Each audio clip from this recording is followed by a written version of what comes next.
Oil for weapons. The strategic agreement between Iran and China is reaching dangerous levels, as revealed by British analysts. Beijing is transferring technology to Tehran for the construction of advanced weapons. In return, it receives oil from Iran at prices well below market rates. So-called shadow fleets are involved in these activities, circumventing Western sanctions. Weapons from Iran are being supplied to Hezbollah and Houthi militants, who are carrying out attacks on ships sailing in the strategic straits of the Red Sea and the Persian Gulf. It was a nationwide anti-Western and anti-Israeli demonstration. The funeral of the Yemeni chief of staff, who was killed in an Israeli airstrike on Sana'a. Several top-level officers of the Houthis, a terrorist organization supported by Iran that has been destabilizing the Red Sea region for years by attacking commercial ships, were killed in the attack.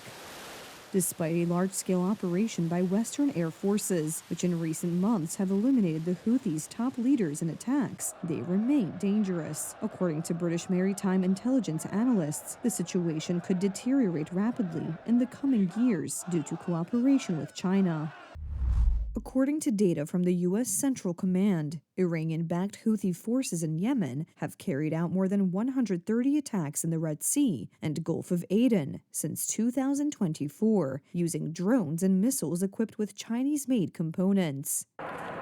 Yemen receives weapons directly from Iran, according to analyses of the remains of missiles and drones used by terrorists. Those found to contain Chinese guidance components were almost 50% more accurate, considering that the Houthis also use them to attack U.S. warships. The matter is becoming serious. For the foreseeable future, Russia will remain a destabilizing force in Europe and the world. And Russia is not alone in its efforts to undermine the global rules.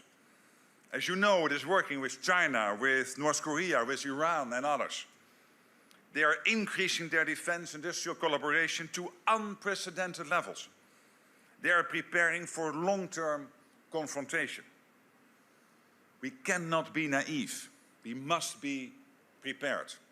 China, as in the case of its cooperation with Russia, denies any links to terrorists or military support for Iran. It even maintains that these relations are purely economic and based on legal, free trade. The thing is, China is operating on two fronts. Outside of official channels, there is also a shadow fleet, using a network of small companies from the Persian Gulf to the coasts of East Asian countries, which transfer oil, bypassing Western sanctions. In addition, Beijing supports Tehran's quiet activities in Europe, which is increasingly boldly confronting its opponents.